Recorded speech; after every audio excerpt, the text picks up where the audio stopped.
Hello students, आप लोग कैसे हैं? आई होप आप सभी लोग अच्छे होंगे और अपनी पढ़ाई अच्छे तरह से कर रहे होंगे। तो आज हम लोग पास्ट परफेक्ट टेंस पर डिस्कशन करेंगे। पास्ट परफेक्ट टेंस की पहचान है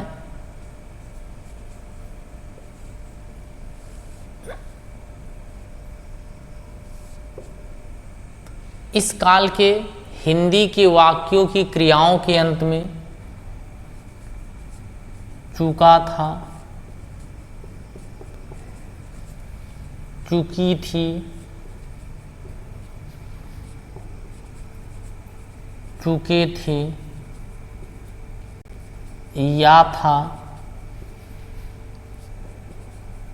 ई थी, ए थे आदि शब्द आते हैं।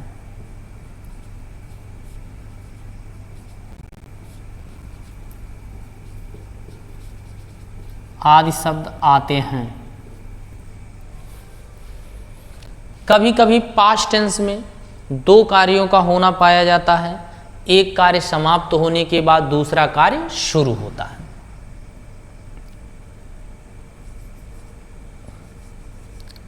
कभी कभी दो कार्यों का होना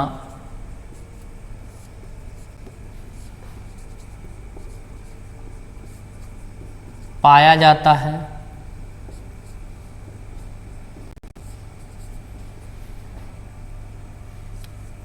एक कार्य समाप्त होने के बाद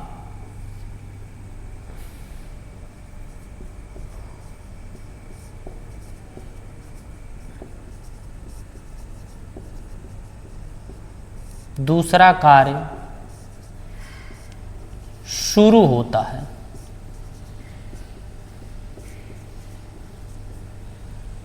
तो पहचान है इस काल के हिंदी के वाक्यों की क्रियाओं के अंत में चुका था, चुकी थी, चुके थे, या था, ई थी, ए थे आदि शब्द आते हैं। कभी कभी दो कार्यों का होना पाया जाता है। एक कार्य समाप्त होने के बाद दूसरा कार्य शुरू होता है। एग्जाम्पल है वह बाजार जा चुका था। देखिए बच्चों, इसमें एक काम है बाजार जाने का। जब दो कामों का होना पाया जाए, जैसे घंटी बजने से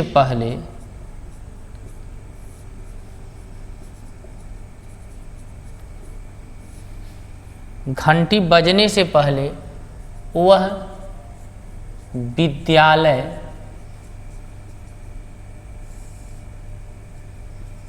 पहुंच चुका था। घंटी बजने से पहले वह विद्यालय पहुंच चुका था। इस सेंटेंस में दो कार्यों का होना पाया जा रहा है। पहला घंटी बजने का काम हो रहा है और दूसरा विद्यालय पहुंचने का। दोनों कार्य किससे जुड़े हैं? पहले से। पहले या पूर्व। नेक्स्ट एग्जांपल,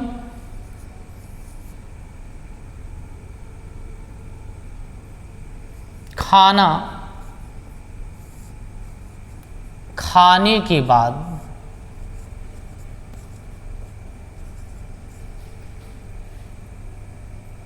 वह बाजार गया।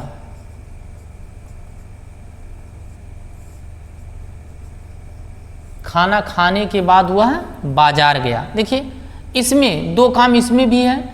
पहला है खाना खाना और दूसरा बाजार जाना। किससे जुड़ा है? बाद से।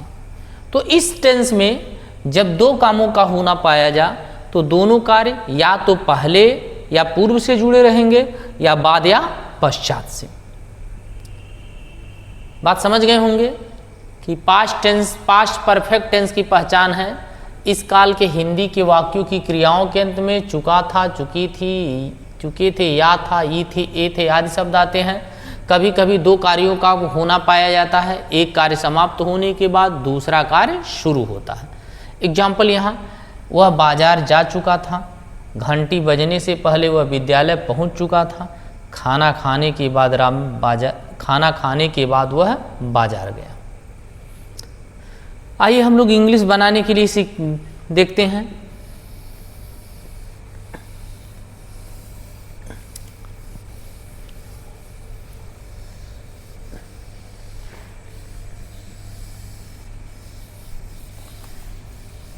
अफर्मेटिव सेंटेंसेस,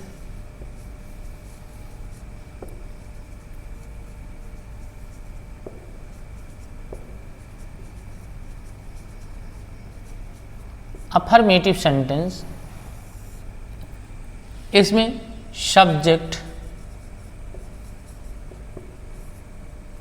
सिंगुलर या प्लूरल दोनों सब्जेक्ट के साथ helping verb had plus main verb का थर्ड फॉर्म प्लस ऑब्जेक्ट और कॉम्प्लीमेंट।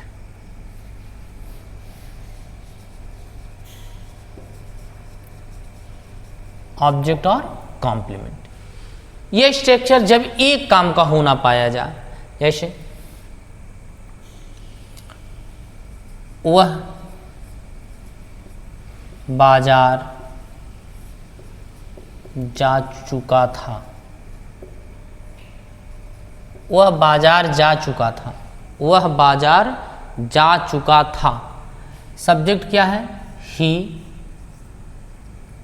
हेल्पिंग वर्ब हैड, जाना gone to market. He had gone to market, he had gone to market.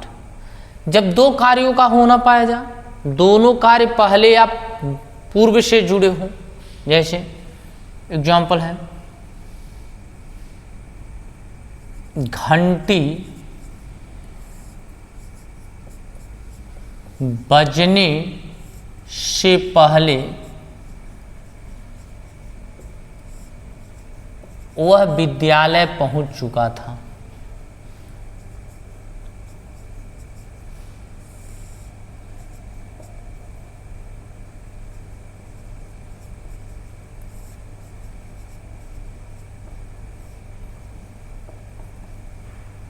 घंटी बजने से पहले वह विद्यालय पहुंच चुका था।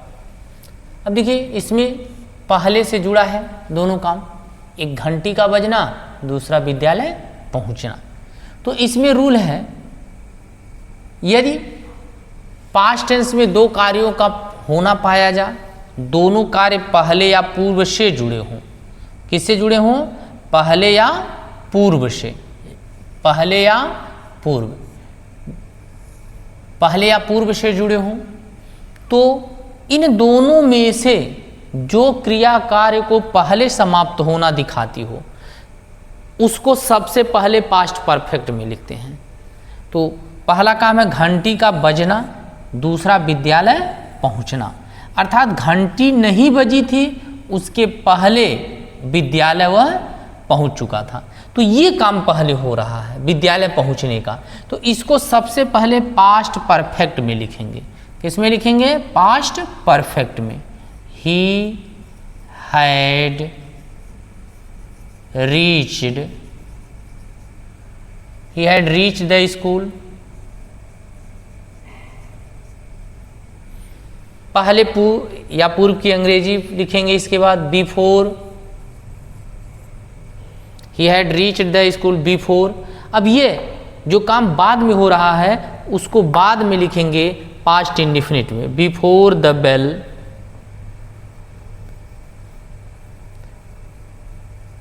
रैंग। अर्थात वर्ब का सेकेंड फॉर्म, वर्ब का कौन सा फॉर्म? Second form. इसी तरह से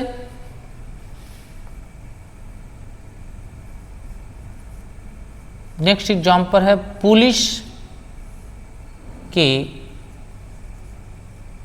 आने से पहले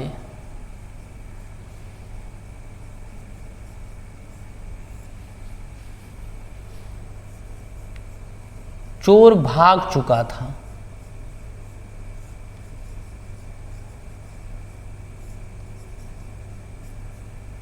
पुलिस के आने से पहले चोर भाग चुका था। तो इसमें दो कामों का होना पाया जा रहा है, पुलिस का आना, चोर का भागना।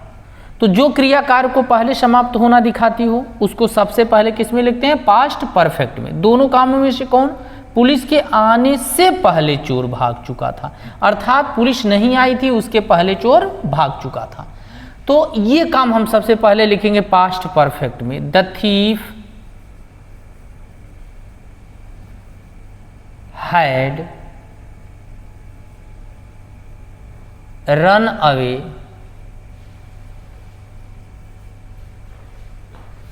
Before the police came. Before the police केम, जो काम पहले हो रहा है उसको पास्ट परफेक्ट में, फिर बिफोर पहले या पूर्व की अंग्रेजी लिखने के बाद जो काम बाद में हो रहा है उसको बाद में किस में लिखेंगे? पास्ट इंडिफिनिट में। देखिए यहाँ वर्ब का कौन सा फॉर्म लगा है? Second form. नेक्स्ट सेंटेंस,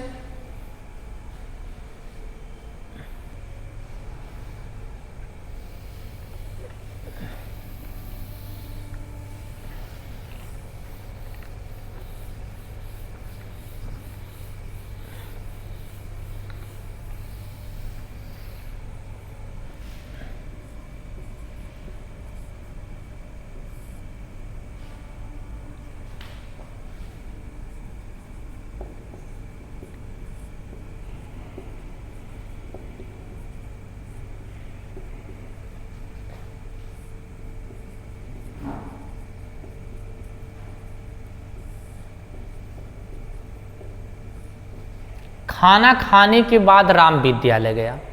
अब यहाँ देखिए दो काम है, पहला खाना खाना, दूसरा विद्यालय जाना। किससे जुड़ा है? बाद से। तो जब बाद या पश्चात से पास्ट टेंस में दो कार्यों का को होना पाया जाए या दो कार्य बाद या पश्चात से जुड़े हों, तो जो क्रियाकार को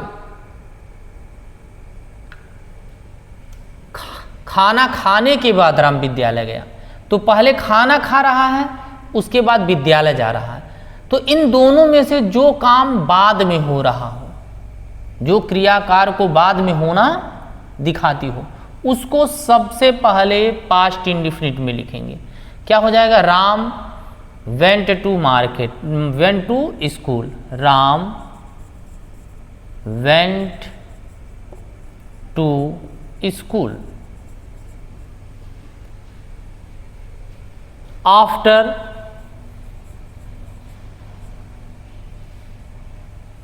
he had eaten his food. Ram went to school after he had eaten his food. तो क्या रूल बताया गया है एक बार फिर से समझ लीजिए। यदि पास्ट टेंस में दो कार्यों का होना पाया जाए, दोनों कार्य बाद या पश्चात से जुड़े हों, तो जो काम बाद में हो रहा हो उसको सबसे पहले लिखते हैं किसमें? पास्ट इंडिफिनिट में। फिर बाद या पश्चात की इंग्लिश लिखने के बाद जो काम पहले हो रहा हो उसको बाद में लिखते हैं पास्ट परफेक्ट टेंस में। अगर यही होता खाना खाने के बाद राम विद्यालय नहीं गया, तो यह पास्ट इंडिफिनिट के निगेटिव में बनता। किस में बनता? पास्ट इंडिफिनिट के निगेटिव में। Ram did not go to school after he had eaten his food.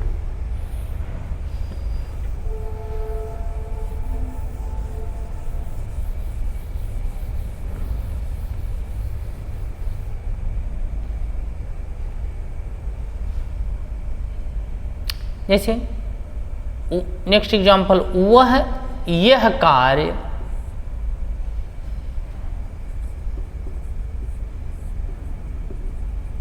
पहले ही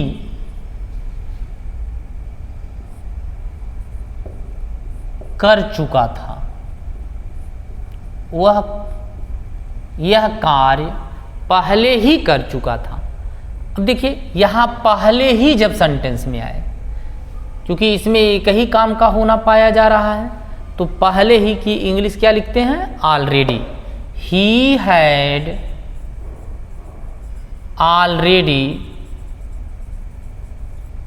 ऑलरेडी डन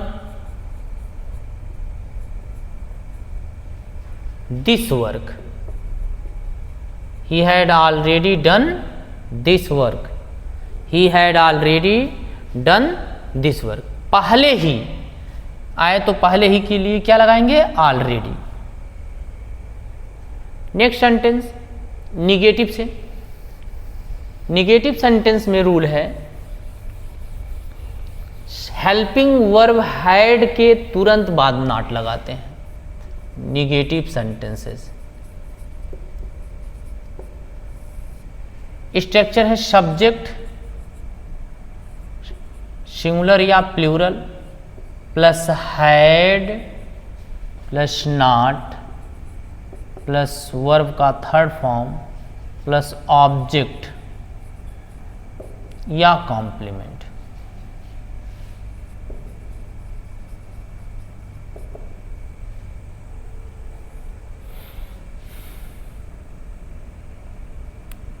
सुधा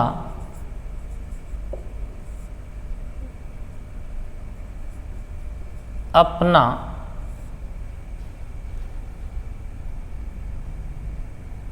पाठ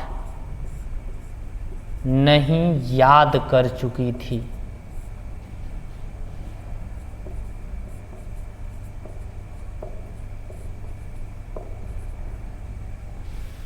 हो जाएगा सुधा had not learned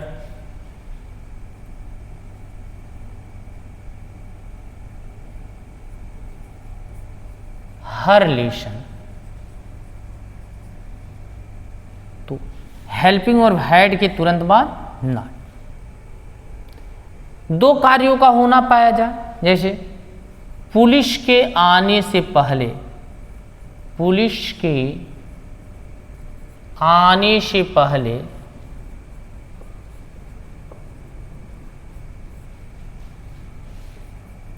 चोर भाग चुका था।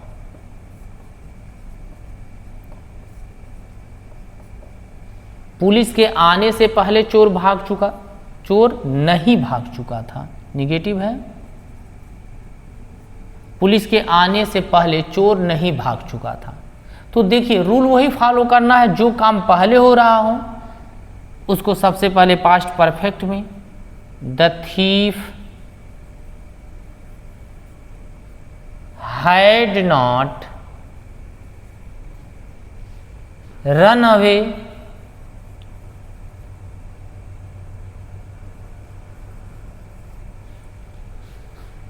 Before the police came। The thief had not run away before the police came। बच्चों ये समझ में आ गया होगा। अब हम लोग इंट्रोगेटिव पर डिस्कशन करते हैं। इंट्रोगेटिव सेंटेंस को हिंदी में प्रश्नवाचक या प्रश्नसूचक वाक्य कहते हैं। इंट्रोगेटिव सेंटेंस दो प्रकार के होते हैं, या तो वह किसी क्वेश्चन वर्ड से शुरू होता है जो वाक्य के प्रारंभ में आता है, या तो क्वेश्चन वर्ड वाक्य के बीच में आते हैं।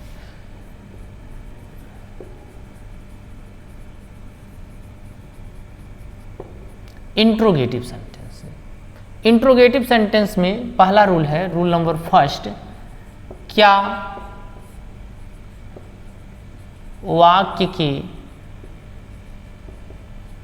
बीच में आए तो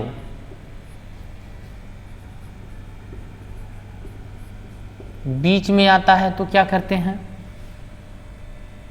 हेल्पिंग वर्ब हैड का प्रयोग सबसे पहले प्लस सब्जेक्ट प्लस वर्ब का थर्ड फॉर्म प्लस ऑब्जेक्ट या कॉम्प्लीमेंट।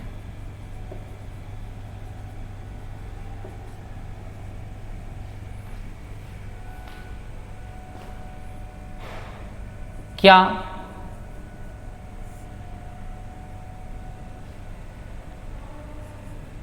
चपरासी घंटी बजा चुका था?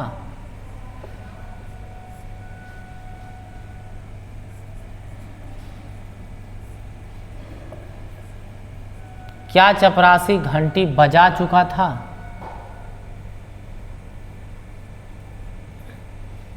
क्या चपरासी घंटी बजा चुका था? हैड द प्यून रंग द बेल? देखिए बच्चों, क्या पहले आया है? तो हेल्पिंग वर्ब सबसे पहले, उसके बाद सब्जेक्ट, वर्ब का थर्ड फॉर्म, ऑब्जेक्ट और कॉम्प्लीमेंट। यही इंट्रोगेटिव नेगेटिव होता। क्या चपरासी घंटी नहीं बजा चुका था? तो had the peon not. Interrogative negative sentence में क्या बताया गया है कि सब्जेक्ट के तुरंत बाद नॉट लगा देते हैं। नेक्स्ट सेंटेंस, दो कार्यों का होना पाया जाए, जैसे क्या घंटी बजने से पहले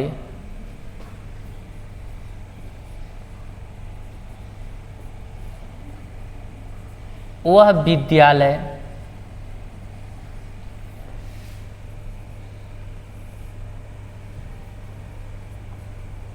पहुंच चुका था? क्या घंटी बजने से पहले वह विद्यालय पहुंच चुका था?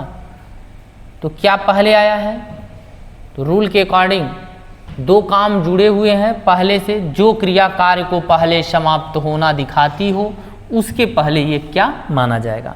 तो ये काम पहले हो रहा है, वह विद्यालय पहुंच चुका था। तो had he reached the school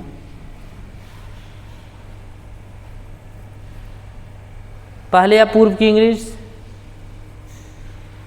before the bell wrong.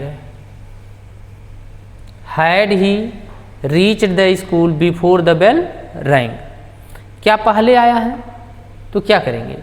नियमानुसार जो काम पहले हो रहा है उसके पहले क्या माना जाएगा? तो हैड हो जाएगा, फिर सब्जेक्ट, वर्ब का थर्ड फॉर्म, ऑब्जेक्ट और कॉम्प्लीमेंट। फिर पहले या पूर्व की इंग्लिश लिखने के बाद जो काम बाद में हो रहा है उसको बाद में पास्ट इंडिफिनिट में। निगेटिव इंट्रोगेटिव निगेटिव होता तो यहाँ ही के बाद नॉट। हैड, क्या घंटी बजने से पहले वह विद्यालय नहीं पहुंच चुका था? तो had he not reach the school before the bell rang. Next rule है, प्रश्नसूचक शब्द वाक्य के बीच में आए। प्रश्नसूचक शब्द जैसे क्या, क्यों, कहाँ, कब, कैसे, कितना, किसे, किसको आदि वाक्य के बीच में आए तो इनकी इंग्लिश सबसे पहले लिखते हैं। रूल नंबर 2, प्रश्नसूचक शब्द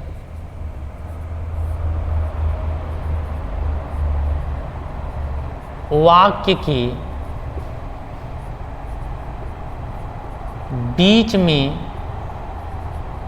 आए तो, बीच में आता है तो उसकी इंग्लिश सबसे पहले question word plus had plus subject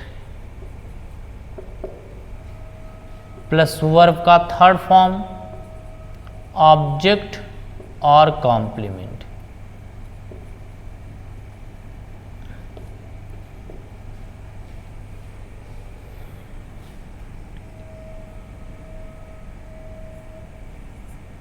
तुम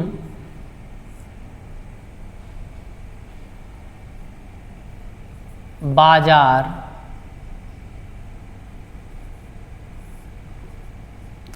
कब जा चुके थे?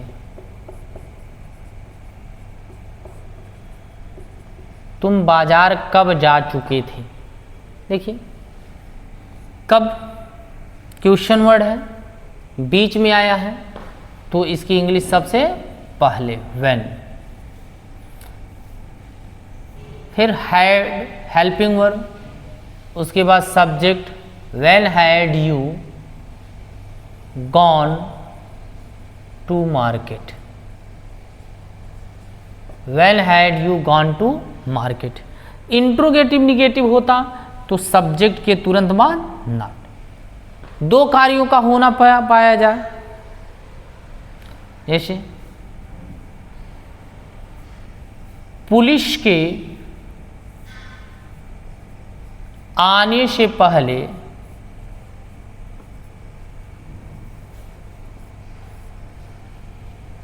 चोर क्यों भाग चुका था?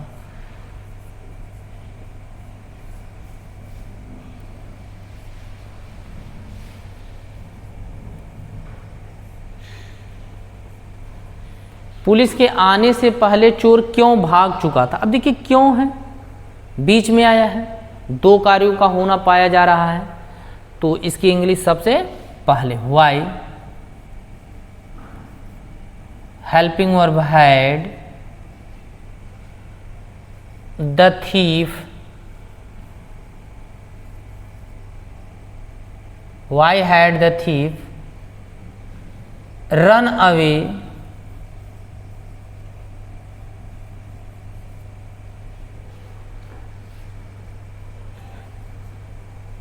Before the police came. बच्चों ये एग्जाम्पल समझ में आ गया होगा। क्यों बीच में आया है, इसकी इंग्लिश सबसे पहले, फिर हेल्पिंग वर्ब, चूंकि काम यही सबसे पहले हो रहा है तो subject thief, why had the thief, verb का थर्ड फॉर्म रन अवे, पहले या पूर्व की अंग्रेजी बिफोर लिखने के बाद ये काम बाद में हो रहा है, इसको हम किसको लिखेंगे, पास्ट इंडिफिनिट में, अर्थात यहाँ वर्ब का सेकेंड पार्ट। यही सेंटेंस इंट्रोगेटिव नेगेटिव होता तो सब्जेक्ट के तुरंत बाद, सब्जेक्ट क्या है, द थीफ, थीफ के तुरंत बाद नॉट का प्रयोग करते। बच्चों मैं आशा करता हूँ कि आप लोगों को यह समझ में आया होगा। जहाँ न समझ में आए आप कमेंट में पूछ सकते हैं। पढ़ते रहिए, आगे बढ़ते रहिए। Thanks for watching.